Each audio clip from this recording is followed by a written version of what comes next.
Vou convidar os irmãos a abrir um daqueles textos que só quem é bom de Bíblia vai achar aí. Miqueias, capítulo 6, versículo 8. Miqueias, um dos profetas menores, lá depois de Amós, lá depois de Jonas. Acho que só o Gilson não vai saber abrir esse Miqueias aí. Deixa aberto aí, ou melhor, vai abrindo aí enquanto eu vou também fazendo aqui a minha abertura. Nessa noite, eu quero tratar com os irmãos um assunto que parece até aqueles assuntos de igreja neopentecostal, mas não é, fica tranquilo, tá? Preparando a mente para uma vida vitoriosa. Está cheio de congresso por aí, cheio de livro por aí, cheio de pregações por aí sobre como ter uma vida vitoriosa, sobre como ter um caminho vitorioso, 12 passos para a vida vitoriosa, 15 passos para uma vida financeira abençoada. Está cheio disso por aí, mas o nosso assunto aqui não é esse. Eu já vou começar explicando por quê. Porque para definirmos o que é uma vida vitoriosa, o primeiro passo é definir o que é vitória. O que é, afinal de contas, essa tal vitória, essa tal vida vitoriosa? Nós podemos pegar as definições que vemos no mundo onde nós estamos inseridos. Aqui no mundo onde nós estamos inseridos, vitória tem alguns conceitos. Alguns conceitos de vitória passam, por exemplo, pela vitória financeira, não apenas no mundo, mas também no âmbito da igreja. Se você é alguém que venceu na vida, por assim dizer, alguém que conseguiu ter uma estabilidade financeira, você é visto como um vitorioso, uma vitoriosa. E agora nós todos assistimos, ainda agora, durante a campanha eleitoral, até essa carta foi jogada, né? Eu vou ensinar você, tinha um candidato aí prometendo isso, não aqui, mas lá em São Paulo, prometendo que eu vou fazer você prosperar, eu vou te ensinar o caminho da prosperidade, eu vou te ensinar a sair desse negócio e levar uma vida vitoriosa, eu vou te dar aula. Enfim, está cheio de coach por aí, está cheio de gente querendo levar esse assunto, porque essa é a vitória que eles veem. Há outros tipos de vitória. Uma vitória amorosa, uma conquista amorosa, para alguns é vista como uma vitória. Então o sujeito que está lá, eu conheci alguns assim. Um foi uma coisa terrível. Um foi uma coisa realmente terrível. Então, o sonho da vida do sujeito era namorar e casar com aquela menina. E ele fez de tudo, cercou por todos os lados. Aliás, eu conheço pelo menos dois assim. Cercaram. E as meninas, as duas tinham namorado, e mesmo assim, eles cercaram. E conseguiram o seu objetivo, alcançaram a vitória que tanto desejavam. Curiosamente, nenhum dos dois casos que eu estou mencionando aqui teve um final feliz. Os casamentos se desfizeram. Porque era o sonho de um, era a insistência de um, e toda aquela, igual propaganda política, né? O sujeito faz toda aquela propaganda e depois que ganha, de repente já não é tudo aquilo, já não consegue mais acompanhar tudo aquilo que prometia. Vitória é uma coisa que, na concepção do mundo, pode ser também a vitória política. O meu grupo político está no poder. Poxa, mas está tudo aumentando, o dólar está subindo, não interessa, nós somos vencedores. Eu acredito que você foi lá, votou, fez e agora não quer dar o braço a torcer. É assim, tanto de um lado como do outro. O que é vitória, então? Depende do que cada um considera para o mundo. Mas vamos falar biblicamente o que é vitória de acordo com a Bíblia. Eu quero deixar 3 exemplos do que a Bíblia considera vitória. O primeiro exemplo está lá em Miqueias, capítulo 6, versículo 8, que diz assim, a Bíblia vai projetar. Miqueias, capítulo 6, versículo 8, na minha versão diz: ó povo do Senhor, digo, ó povo, o Senhor já lhe declarou o que é bom e o que ele requer de você, que pratique a justiça, ame a misericórdia e ande humildemente com o seu Deus. Isso é uma vida vitoriosa. A vida vitoriosa, nós extraímos desse versículo algumas lições. A primeira lição para uma vida vitoriosa: nós precisamos ter sempre não os nossos desejos, as nossas vontades, até porque somos passíveis de nos apaixonarmos por ideias, somos passíveis de nos apaixonarmos por pessoas, somos passíveis de mudar de ideia. Portanto, quando nós falamos de vida vitoriosa, a vitória tem que estar fixa, baseada em alguma coisa que realmente tenha fundamento. E que coisa no universo tem mais fundamento que a própria pessoa do Senhor? Portanto, assim como disse esse texto, a nossa vitória tem que estar fundamentada no Senhor. O que Davi fala sobre o Senhor? Tantas vezes ele diz: o Senhor é a minha rocha. O que quer dizer? Ele é a minha segurança. Se eu estiver em pé sobre essa rocha, nada vai me abalar. Essa é a primeira noção que nós precisamos ter sobre vitória. Para ter uma vida de vitória, precisamos estar firmados sobre a rocha. Andar humildemente com esse Deus, que é a nossa rocha, praticando a justiça, amando a misericórdia. Isso é uma das tantas definições que poderíamos tirar de vida vitoriosa no Antigo Testamento. Um segundo e ainda muito mais importante exemplo de vida vitoriosa está no Evangelho de João, capítulo 17, versículo 3. Para mim, essa é a maior definição de vida vitoriosa. João 17, 3, e diz assim: e a vida eterna é isto, conhecer a Ti, o único Deus verdadeiro, e a Jesus Cristo, a quem enviaste ao mundo. Portanto, falamos aqui no primeiro exemplo de vida vitoriosa, que ela deve estar calcada no Senhor, na rocha. Mas o Antigo Testamento era ainda a palavra que apontava para Cristo. Aqui o Senhor já veio. E essa fala, este versículo, está no meio da oração sacerdotal do Senhor. O Senhor está orando pelos seus discípulos e ele declara isso: a vida eterna é isto, conhecer a Ti, o único Deus verdadeiro, e a Jesus Cristo, a quem enviaste ao mundo.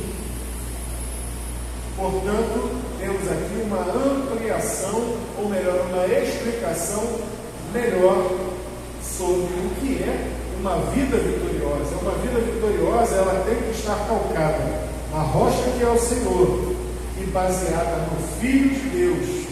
E a vida vitoriosa está lá. É uma vida que vai te levar até a vida eterna. A vida eterna é o verdadeiro fundamento da vida vitoriosa. O próprio Senhor Jesus declara isso em outra oportunidade, quando ele vai dizer: que é proveito ao homem ganhar o mundo inteiro e perder sua alma. Não é verdade?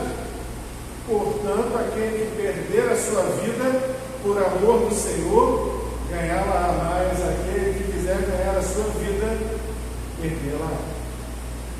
A vida vitoriosa é uma vida que tem um contraste com a vida vitoriosa vendida por este mundo. No mundo, nós temos que olhar para as coisas que estão aqui, as coisas físicas, tangíveis. Nós podemos pegar, tocar e desejar ardentemente. Desse jeito, como os exemplos que eu dei, deseja ardentemente ter poder, então ele parte para a política, e não importa se ele vai atropelar pessoas no caminho, se ele vai machucar pessoas no caminho, se ele vai mentir para chegar no lugar onde ele quer chegar. Ele quer uma vida vitoriosa nas finanças, e não importa se ele tiver que massacrar a esposa e os filhos no caminho, se ele tiver como um dos mais ricos que eu já conheci. O homem conseguiu chegar onde ele queria, ele conseguiu seu top ser milionário. Depois de 7 casamentos, atropelou 7 casamentos, mostrando que o que era mais importante para ele, a vida vitoriosa que ele queria, era puramente o dinheiro. Outros querem ter uma vida vitoriosa de prazer, simplesmente, igual aquele caso que eu já contei aqui, do rapaz que foi fazer minha mudança, e viu que éramos eu, Letícia e Helena, e perguntou: você só tem ela? Eu falei: só. Aí ele deu aquele sorrisinho assim: adivinha quantos filhos eu tenho? Sei lá, 5, 6. Ele: 15 filhos. Abriu aquele sorrisão, né? E aí eu perguntei assim: uma mulher só? Aí o sorriso murchou. Aí os amigos, ainda tem mais, Lidiane. Aí os amigos dele mesmo viraram para ele, na cara dele, viraram para mim e falaram assim: isso aí nunca pagou uma pensão, nunca foi pai de verdade. Acabou completamente com a moral do homem. Ali, ao vivo. Então veja, que vida vitoriosa é essa? Esse sujeito quer. Quem é mais vitorioso na minha leitura? Eu que tenho a minha filha e tenho a minha esposa, que estou casado há 17 anos, graças a Deus, com a Letícia, que tem a Helena, há 6 anos a gente tem a nossa vida com Deus, guiados pela palavra de Deus, numa só direção. Não é difícil viver uma vida vitoriosa se observarmos exatamente o que é viver uma vida vitoriosa. Nós temos que fazer escolhas. Eu vou chegar na parte das escolhas. Portanto, voltando a esse versículo de João 17, versículo 3. A vida vitoriosa é uma vida que nos aponta para a vida eterna. A vida eterna tem que ser o nosso primeiro desejo. A vida eterna tem que estar diante dos nossos olhos. Se perdermos o foco da vida eterna, vamos nos deixar distrair por outras coisas. Um terceiro texto que eu posso abrir com os irmãos é 1 Pedro, capítulo 3.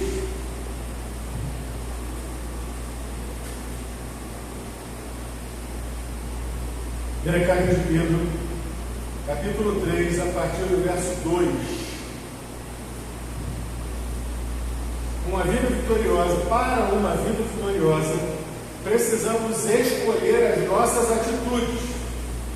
Tá bom, pastor, eu escolhi as minhas atitudes. Então vivo diariamente de acordo com essas atitudes. Escolha as suas atitudes todos os dias. Escolha de novo as suas atitudes. Está escrito lá, 1 Pedro 3,10. É isso? Está lá. Pois, se quiser desfrutar a vida e ver muitos dias felizes, os irmãos querem desfrutar a vida e ter muitos dias felizes? Eu quero. Está aí a fórmula. Refreia a língua de falar maldades e os lábios de dizerem mentiras. Então já começa aí, uma escolha que precisa ser tomada todos os dias. Escolhe, como é que diz o cântico lá das criancinhas? Cuidado, Gotinha, o que fala. Escolha não dizer maldades e nem mentiras. Vamos adiante, querido, até o 12. Afaste-se do mal e faça o bem.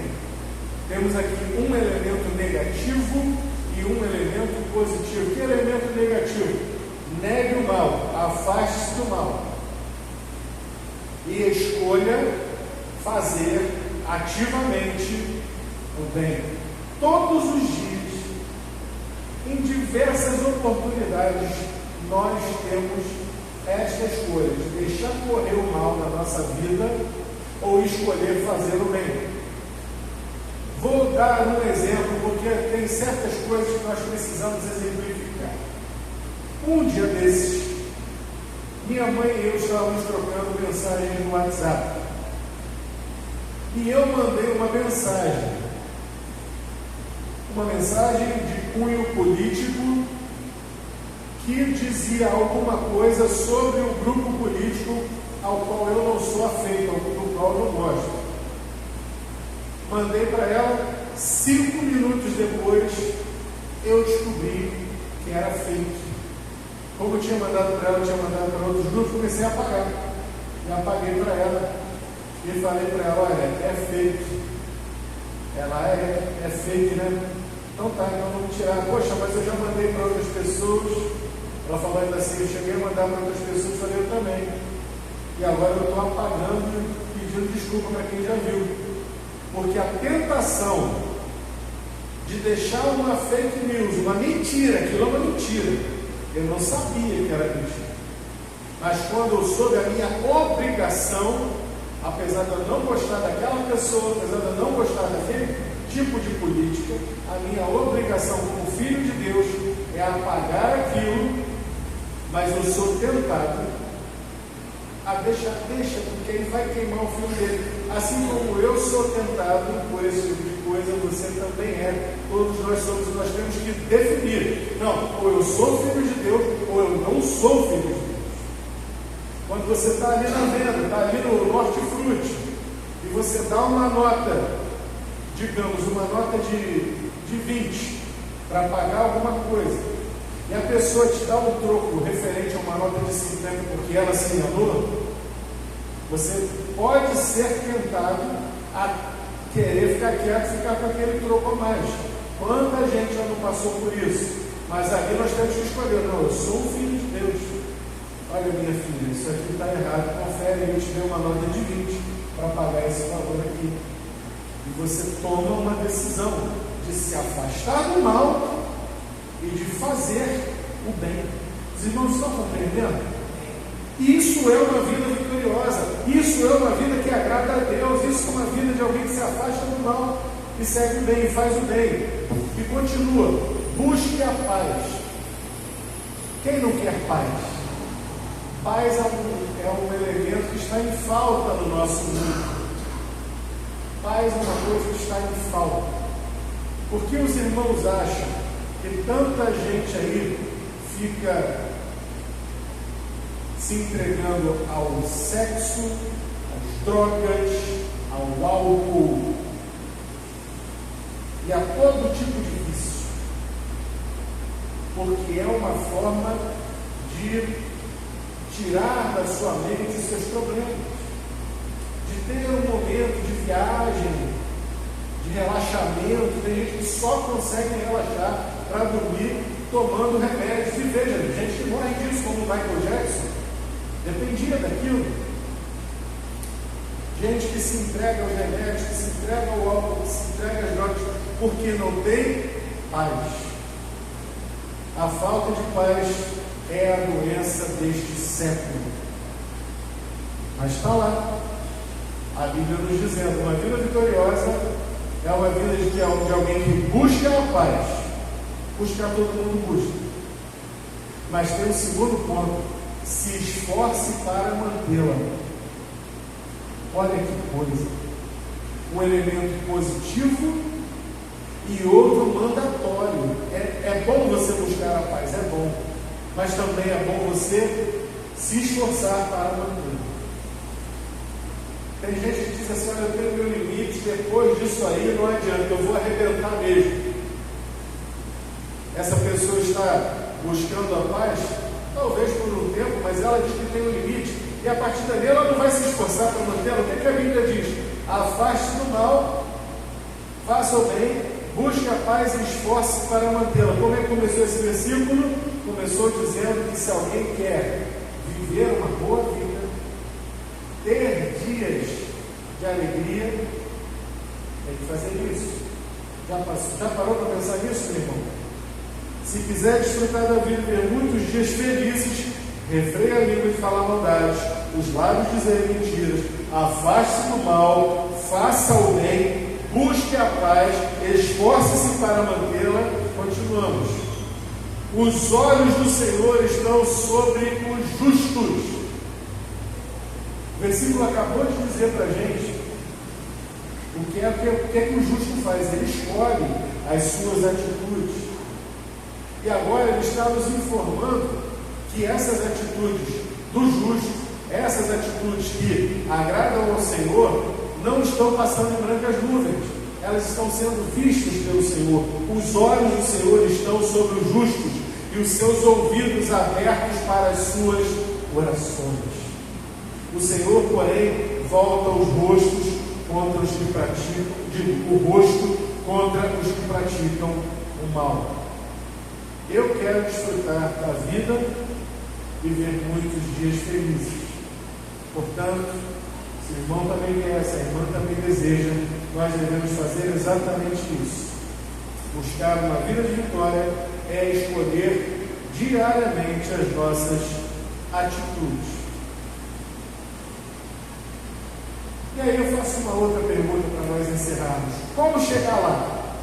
Então tá, já entendi o que é uma vida vitoriosa, pastor. A Bíblia ensina que uma vida vitoriosa é uma vida de alguém que está firmado na rocha, que pratica a justiça, que ama a misericórdia, que anda humildemente com Deus, que conhece a Deus, que conhece a Jesus e o reconhece em todos os seus caminhos, que busca a paz, que se esforça para manter a paz, que refreia a sua língua do mal, de falar mentira. Tudo isso eu já entendi. Como então chegar lá, nessa vida de vitória? Primeiro passo: pregue teu caminho ao Senhor, confia nele, e tudo fará. Nós estamos entre filhos de Deus aqui, entre gente que já é convertido. Portanto, os irmãos já deram esse passo, já entregaram o seu coração ao Senhor Jesus, todos são dele. Isso significa que os irmãos são salvos, e a salvação é um ato. Você foi salvo, você é salvo. Porém, depois da salvação, existe um outro caminho chamado santificação. E a santificação é o resto da vida. É o caminho, a santificação é o que vem após. E ela não é um ato, ela é um processo. Então, no processo, como diz alguém, que eu não me lembro agora quem foi que disse isso, a salvação é Deus tirando você da lama. A santificação é Deus tirando a lama de você. Esse processo de limpeza, esse processo diário. Portanto, como chegar lá? Primeira coisa, a palavra de Deus, ela é o mapa. Ela é o mapa, tanto para a salvação, que nós já chegamos, como para a santificação, da qual nós não podemos abdicar, nós não podemos abandonar a santificação. Inclusive a palavra vai dizer, a santificação, seguir a santificação, sem a qual ninguém verá a Deus. Já pensou nisso?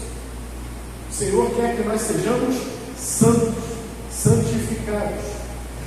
E o mapa da santificação é a palavra de Deus. Está escrito, Miriam, por favor, 2 Timóteo, capítulo 3. 2 Timóteo 3, 16 e 17. Toda a Escritura é inspirada por Deus. Ela é um mapa. Por que ela é um mapa? Porque ela é inspirada pelo próprio Deus. Ela é a palavra de Deus.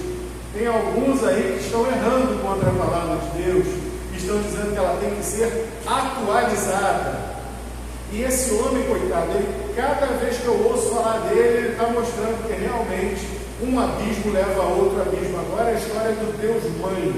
Não sei se vocês viram isso. Então, ao invés de querer atualizar a palavra para validar as suas loucuras, faça o seguinte: se renda à palavra, porque a Escritura é inspirada por Deus e útil para nos ensinar o que é verdadeiro e para nos fazer perceber o que não está em ordem na nossa vida. Ou seja, quem decide o que está em ordem na minha vida não sou eu, é o meu Senhor, é o meu dono, Deus. E a Escritura nos mostra o que não está em ordem na nossa vida. Ela nos corrige quando erramos e nos ensina a fazer o que é certo. Deus a usa para preparar e capacitar seu povo para toda a boa obra. Primeiro passo para chegar lá. Você quer chegar lá? Quer chegar na vida vitoriosa? Use o mapa. O mapa está na sua mão. A palavra é o mapa. Você precisa de um mapa para chegar a certos lugares. Mas, às vezes, mesmo com um mapa, quando a gente sai do Brasil e vai para certos lugares, por exemplo, Londres ou Nova York, você tem um mapa, você recebe lá o mapinha do metrô. Porque o mapa do metrô de Londres é um negócio, você não tem noção. O mapa do metrô de Nova York é um negócio que você olha assim com o mapa, como diz meu pai, você se sente um burro olhando para a igreja. Ou seja, meu Deus, como é que vai ser para chegar nesse negócio? E então, muitas vezes, você precisa pedir orientação para alguém. Às vezes, o mapa te ajuda, e o mapa, que é a Bíblia é apta para tudo isso que nós acabamos de ler. Mas, graças a Deus, que o Senhor não deixou com a gente apenas o mapa, Ele nos deu também esse alguém que nos ajuda. Nós precisamos de um guia. E quem é o guia que vai nos ajudar a encontrar o caminho para a vida vitoriosa mediante esse mapa? O guia é o Espírito Santo de Deus. Miriam, por favor, Romanos capítulo 8, versículo 5. O Espírito Santo é o guia. Além do mapa, você ainda vai ter o guia. O versículo diz assim: aqueles que são dominados pela natureza humana pensam em coisas da natureza humana, mas os que são controlados pelo Espírito pensam em coisas que agradam o Espírito. Agora o versículo 14 até o 17, Miriam. Porque todos os que são guiados, olha aqui, acabei de dizer que o Espírito é o guia, está lá. Todos os que são guiados pelo Espírito de Deus são filhos de Deus. O que mais? Pois vocês não receberam um Espírito que os torne de novo escravos medrosos, mas sim o Espírito de Deus que os adotou como seus próprios filhos. Agora nós os chamamos Abba Pai, papaizinho. Pois seu Espírito confirma a nosso Espírito que somos filhos de Deus. Se somos filhos, então somos seus herdeiros e, portanto, co-herdeiros com Cristo. Se de fato participamos de seu sofrimento, participaremos também de sua glória. Temos o mapa para chegar na vida vitoriosa, na vida eterna. Temos o guia que vai nos orientar.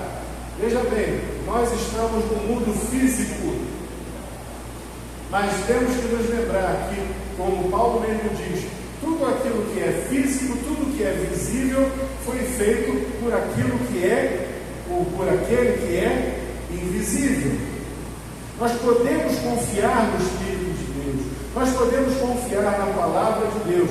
Ele vai nos guiar pelo caminho certo, pelo caminho reto, pelo caminho que vai nos dar vitória, que vai agradar a Ele. Vimos então que a palavra é o mapa, vimos então que o Espírito é o guia. Mas há um terceiro e último aspecto. E esse aspecto talvez seja o mais importante para essa noite. Grave isso. Nós não estamos no mundo a passeio. Nós não estamos no mundo para conquistar, ser felizes ao nosso jeito, ter as alegrias que nós queremos ter, nada disso. Nós não viemos ao mundo a passeio. E há um campo de batalha. E o primeiro campo de batalha, como eu comecei aqui o título da mensagem, preparando a mente para uma vida vitoriosa. O campo de batalha mais complicado, o campo de batalha, da batalha mais renhida, mais dolorida, muitas vezes é a própria mente. A nossa mente é o campo de batalha.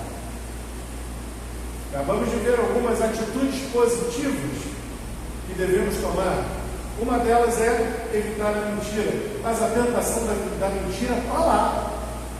Há momentos em que você pensa, é melhor contar uma mentirinha e safar do que arrumar todo um problema que a mentira vai cortar caminho para mim. Sabe de uma coisa? E aí você é tentado. Mas o que a Bíblia diz? Nós não somos filhos de Satanás, porque ele é pai da mentira. Há momentos em que a gente pensa em tomar atalhos. A nossa mente já consegue vislumbrar a dificuldade do caminho pedregoso para chegar até certo lugar, e vem o inimigo e abre aquele atalho bonito, convidativo. Você diz, rapaz, que atalho bom, hein? A mente trabalhando, a mente é o campo de batalha. A Bíblia é o mapa, o Espírito é o guia, mas a mente é um campo de batalha, onde você vai ter que trabalhar com esse mapa e você vai ter que trabalhar com esse guia, e obedecer ao guia, para que você não saia do caminho. Romanos capítulo 8, versículos 6 a 9, vamos ver um pouco sobre como é esse capítulo, esse campo de batalha da mente. Portanto, permitir que a natureza humana controle a mente, ou seja, a carne, controle a nossa mente, aquilo que a gente pensa, resulta em morte. Ou seja, é um atalho que a carne vislumbra, que a carne deseja, mas o atalho não vai te levar ao resultado, vai te levar à morte. Mas permitir que o Espírito o guia, controle a mente, resulta em vida e paz. Novamente, temos que escolher nossas atitudes todos os dias. Eu diria várias vezes ao dia, em certas ocasiões. É preciso escolher obedecer ao Espírito, pois a mentalidade da natureza humana, na sua Bíblia diz, da carne, é sempre inimiga de Deus. Na Bíblia de vocês deve dizer assim, pois a carne milita contra o Espírito. Nunca obedeceu às leis de Deus, à mentalidade humana, e nunca obedecerá. Por isso, aqueles que ainda estão sob o domínio de sua natureza humana não podem agradar a Deus. Alguém que ainda não se rendeu a Jesus como seu Senhor e Salvador não pode agradar a Deus, porque não pode pensar nas coisas que são do alto, não pode concluir, ele não tem o Espírito Santo guiando a sua vida. Vamos adiante. Vocês, porém, não são controlados pela natureza humana, mas pelo Espírito, que é o nosso guia. Se de fato o Espírito de Deus habita em vocês, e se alguém não tem o Espírito de Cristo, a ele não pertence. Esses foram os versículos 6 a 9. O campo de batalha da mente está aberto.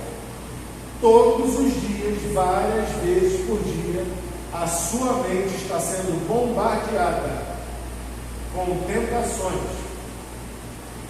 Tentações que podem parecer simples, coisas que não vão atrapalhar a sua vida, mas que podem sim cobrar um preço.